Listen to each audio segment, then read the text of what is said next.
Have you ever had a great day ruined by a single comment? Maybe someone ignored your message, criticized your work, or made a snide remark, and suddenly your confidence, your happiness, your peace vanished. Why does this happen? Because we give people the keys to our emotions, allowing them to decide how we feel. But what if you could take that control back? What if no one, no boss, no stranger, no family member could shake your emotional foundation? Today we're going to talk about exactly how to do that. When you know who you are, what you stand for, and what truly matters to you, the opinions, judgments, and criticisms of others lose their grip on your emotions. Too often we let other people's words dictate how we feel because we lack a strong internal foundation. And when you don't have a clear sense of self, every comment, every criticism, and every rejection feels like an attack. But when you are deeply rooted in your purpose and values, external noise becomes just that, noise. Imagine a tree with shallow roots. A strong wind comes and it sways, bends, or even falls. Now think of a tree with deep roots. No matter how fierce the storm, it stands firm. That's what happens when you have clarity about yourself. Your why becomes your anchor, keeping you steady even when others try to shake you. The reason we let people control our emotions is that we are constantly seeking validation. We want approval. We want to be liked. And in that pursuit, we unknowingly hand over the power to dictate our emotions. If someone praises us, we feel on top of the world. If someone criticizes us, we crumble. But what if your worth wasn't tied to external feedback? What if you could hold on to your confidence regardless of what others say? The truth is, people's opinions of you are filtered through their own experiences, insecurities, and biases. A person's judgment of you has more to do with them than it does with you. If someone insults you, it's often a reflection of their own struggles, not a statement of your value. If someone overlooks you, it doesn't mean you are unworthy. It means they are focused on something else. When you understand this, you stop taking things so personally. The key is to define yourself before the world tries to do it for you. Ask yourself, what do I believe in? What are my values? What kind of person do I want to be? When you have these answers, the words of others hold less weight. If someone calls you incapable, but you know you are resilient and hardworking, their words don't shake you. If someone dismisses your dreams, but you know your purpose, their doubt doesn't become your reality. This doesn't mean you ignore all feedback. Growth comes from learning, and sometimes criticism can help us improve. But there's a difference between constructive feedback and baseless negativity. When you know your why, you can distinguish between the two. You take what helps you grow and discard what doesn't serve you. Think about the most confident people you know. They aren't immune to criticism, but they don't let it define them. That's because they have a strong sense of self. They aren't looking for approval to feel validated. They walk into a room knowing their worth, not waiting for someone else to affirm it. The next time someone's words try to pull you down, pause and ask yourself, do they truly know me? Do they define my worth? Do their words change my purpose? The answer is always no. You control your narrative. You decide how you feel. When you know your why, the world's opinions lose their control over you. There is a moment, a fraction of a second between something happening and how you choose to respond. That space is where your power lies. Most people react immediately, allowing emotions to take control before logic has a chance to step in. But those who master the power of the pause understand that true control comes from choosing how to respond instead of letting the moment dictate their reaction. Think about the times you've reacted in anger, frustration, or hurt, only to regret it later. Maybe you snapped at someone and wished you had held your tongue. Maybe you sent a text in frustration and later realized it wasn't worth it. Maybe someone's comment made you feel small, and instead of brushing it off, you let it ruin your entire day. These situations all have one thing in common. There was no pause. There was no space between what happened and how you reacted. The ability to pause is the difference between emotional intelligence and emotional chaos. When something triggers you, your brain's immediate response is emotional. It's wired for survival, and in many cases that means reacting quickly to defend yourself. But in today's world, most of the threats we face are not life-threatening. They are emotional triggers, misunderstandings, or challenges to our ego. Reacting instantly often does more harm than good. The pause gives you time to think, to assess, and to decide whether the situation deserves your energy. Pausing before reacting is not about suppressing emotions. It's about gaining control over them. A pause gives you time to ask yourself, is this worth my peace? Is my reaction going to solve anything? Am I responding to the situation or to my emotions? Most of the time, a moment of reflection will show you that the best response is either a calm one or none at all. Imagine a conversation where someone says something that offends you. If you react immediately, you might lash out, get defensive, or say something you don't mean. But if you pause, even for just a few seconds, you give yourself the ability to choose your response. Maybe you decide to ask for clarification instead of assuming the worst. Maybe you choose to let it go because you realize their words don't define you. Or maybe you choose to respond firmly but calmly, keeping your dignity intact. That pause is what keeps you in control instead of letting someone else dictate your emotions. Great leaders, successful communicators, and emotionally intelligent people all understand the value of the pause. They don't rush to respond. They don't let their emotions hijack their decision-making. They take a breath, they reflect, and then they act with intention. The pause is also powerful in personal relationships. Arguments escalate when both people react without thinking, but when one person pauses, takes a breath, steps away for a moment, or simply chooses silence, it diffuses the tension. It creates space for understanding instead of fueling the fire. Practicing the power of the pause takes time and awareness. The next time you feel triggered, try this. Take a deep breath, count to 3, and ask yourself whether reacting immediately serves you. If it does, respond with clarity. If it doesn't, walk away, think it through, and decide later. Mastering the pause doesn't mean suppressing emotions. It means giving yourself the space to act with wisdom instead of impulse. In that small space between action and reaction, you reclaim your power.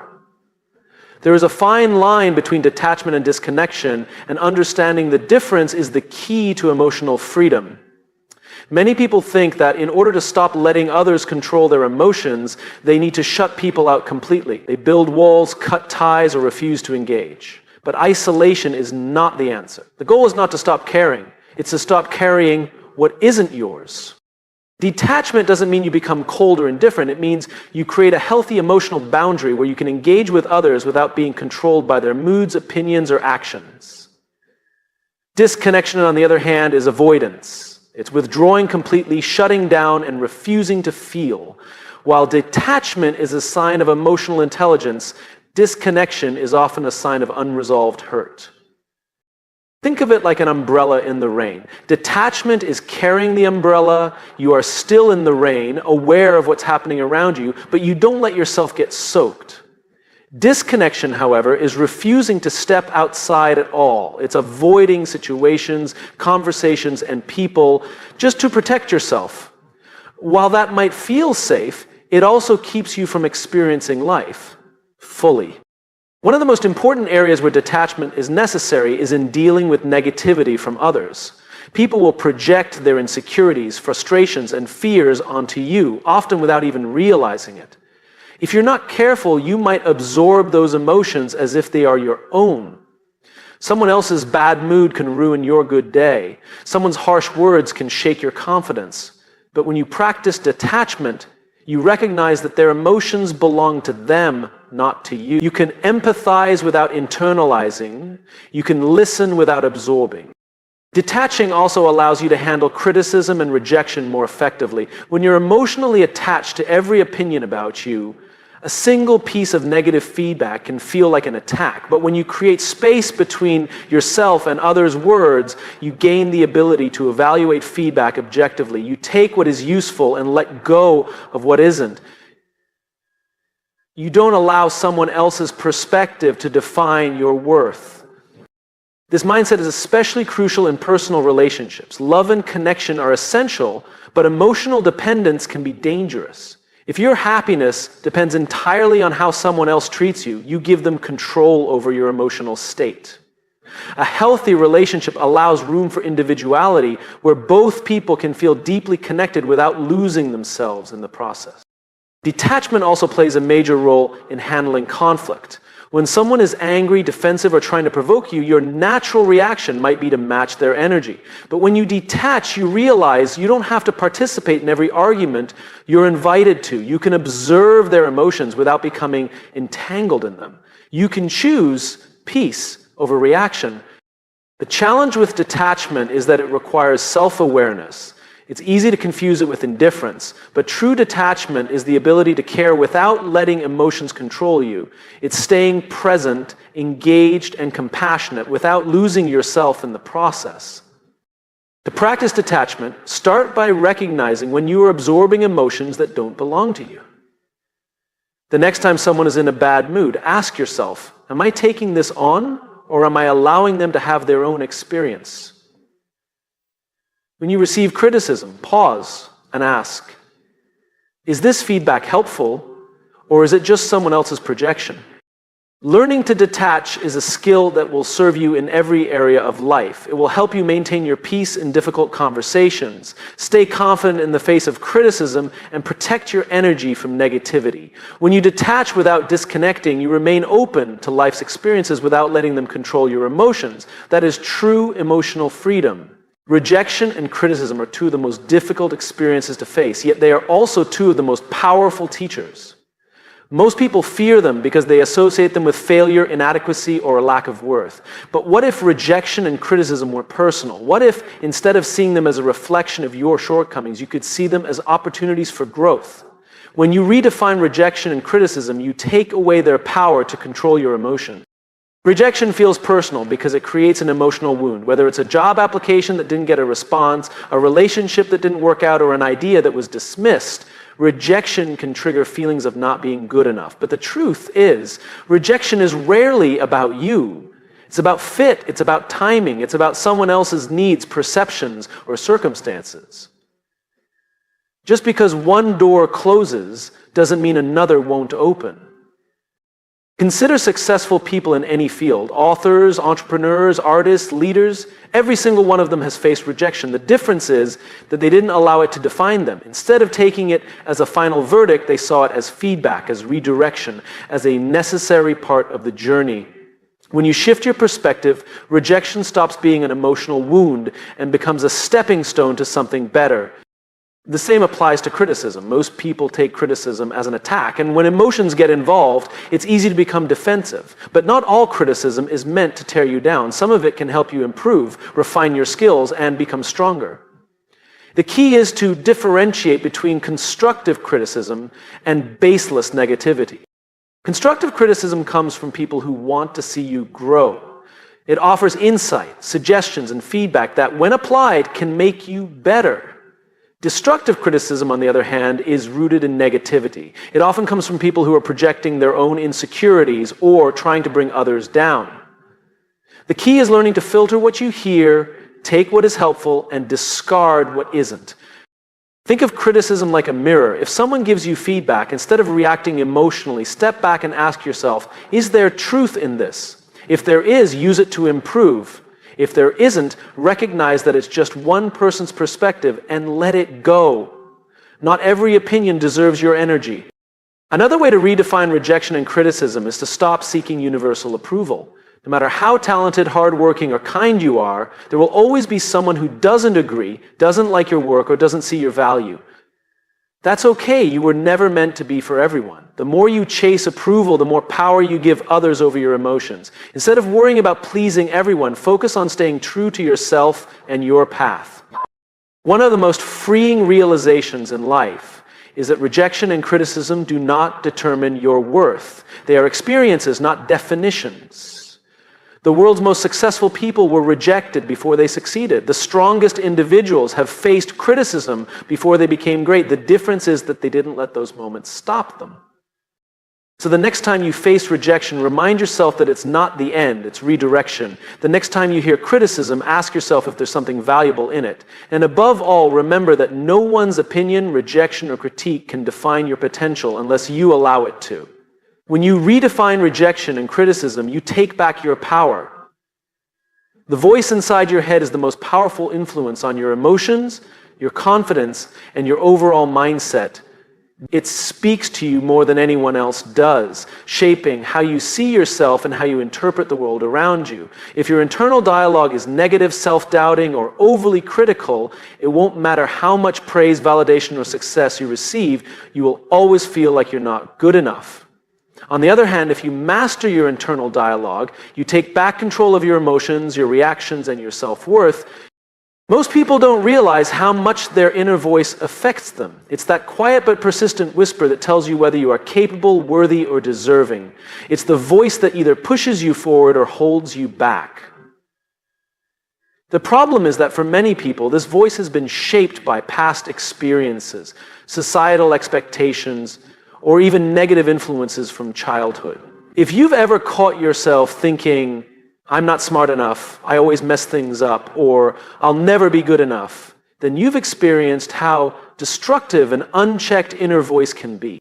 The good news is that you have the power to rewrite the script. You are not obligated to believe every thought that enters your mind. Thoughts are not facts, they are interpretations. And just as you can train your body to get stronger, you can train your mind to be more supportive, more empowering, and more resilient. The first step in mastering your internal dialogue is awareness. Pay attention to how you speak to yourself, especially in difficult moments. If you make a mistake, do you tell yourself you're a failure, or do you remind yourself that mistakes are part of learning? If someone criticizes you, do you immediately assume they're right, or do you evaluate whether their words hold any real value? Noticing your thoughts is the first step to changing them. The next step is to challenge negative self-talk. When you hear that inner voice saying, "You're not good enough," stop and ask yourself, is that really true? What evidence do you have that supports or contradicts that thought? More often than not, you'll realize that your mind is simply repeating old fears, not facts. Instead of accepting those thoughts as truth, replace them with a new, empowering narrative. I am capable. I am learning and improving every day. I have handled challenges before, and I can handle this too. Another important aspect of mastering your internal dialogue is shifting your perspective. Instead of seeing challenges as threats, see them as opportunities. Instead of focusing on what could go wrong, focus on what could go right. Your thoughts shape your reality, so when you choose to frame things in a more constructive way, your emotions and actions will follow. Visualization is another powerful tool. If you constantly replay failures in your mind, you reinforce a negative belief system. But if you intentionally visualize success, seeing yourself handling challenges with confidence, speaking with certainty, or achieving your goals, you start to rewire your brain to expect positive outcomes. Your mind doesn't distinguish between real experiences and vividly imagined ones, so use that to your advantage. The final step is consistency. Just as you wouldn't go to the gym once and expect to be fit, you can't change your inner dialogue overnight. It takes practice. Every time you catch yourself speaking negatively, correct it. Over time, positive self-talk will become your default setting, and you will no longer be controlled by the opinions or judgments of others. When you master your internal dialogue, you gain the ultimate power, the power to choose how you feel, how you respond, and how you see yourself. And once you take control of that voice, no one else can control your emotions. Imagine walking into a room where the temperature is freezing. Instinctively, you shiver, wrap yourself in a coat, or search for a way to warm up. Now imagine walking into another room where it's uncomfortably hot. You start sweating, fanning yourself, or looking for an air conditioner. In both cases, you're reacting to the external environment rather than controlling it. This is how most people live emotionally. They allow the moods, opinions, and behaviors of others to dictate how they feel. If someone is rude, they feel angry. If someone is dismissive, they feel unworthy. If someone is in a bad mood, their own mood shifts to match. In short, they function like a thermometer, merely responding to the external emotional climate. But the real power lies in becoming a thermostat, someone who sets their own emotional temperature no matter what is happening around them. Owning your emotional thermostat means recognizing that your emotions are yours to control. It doesn't mean ignoring feelings or pretending negativity doesn't exist. Instead, it means deciding how you respond rather than letting your environment dictate your state of mind. Just as a thermostat maintains a set temperature regardless of the weather outside, you can choose to remain steady despite the emotional storms around you. One of the biggest reasons people lose control of their emotions is because they absorb the energy of those around them. If you're around negativity, stress, or anger, it's easy to take it on as your own. But just because someone else is having a bad day doesn't mean you have to. You are not responsible for carrying other people's emotions. When you realize this, you stop letting their moods dictate yours. The first step to owning your emotional thermostat is self-awareness. Notice how often your emotions shift based on external factors. Do you feel happy only when others treat you well? Do you become discouraged because someone else doubts you? Do you let a single comment ruin your entire day? Recognizing these patterns allows you to take back control. The next step is to pause before reacting. Most emotional reactions happen instantly. Someone offends you and you immediately feel hurt or angry. But in that brief moment between the trigger and your response, there is a choice. Instead of automatically reacting, take a deep breath and ask yourself, do I want to give this person the power to control my mood? Another key aspect of emotional control is setting boundaries. There will always be negative people, critics, and toxic influences. You can't eliminate them from the world, but you can decide how much access they have to you. If someone constantly drains your energy, limit your interactions with them. If a certain environment always leaves you feeling stressed, minimize your time there. Protecting your emotional space is essential to maintaining your inner balance. Reframing your perspective is also crucial. Instead of taking things personally, remind yourself that people's behavior is often a reflection of their own struggles, not a statement about you. When someone is rude, it usually has more to do with their stress, frustration, or personal issues than anything you've done. By understanding this, you detach from the need to react emotionally to every negative encounter. Lastly, practice resetting your emotional state. Just as a thermostat adjusts when the temperature shifts, you can recalibrate when external factors throw you off balance. Whether it's through deep breathing, stepping away, or reminding yourself of your core values, find what helps you regain control when emotions threaten to take over. When you own your emotional thermostat, you become unshakable. You no longer rely on others to keep you happy, nor do you allow negativity to pull you down. You set the temperature for your own life, ensuring that no matter what happens outside, you remain steady inside. That is true emotional freedom.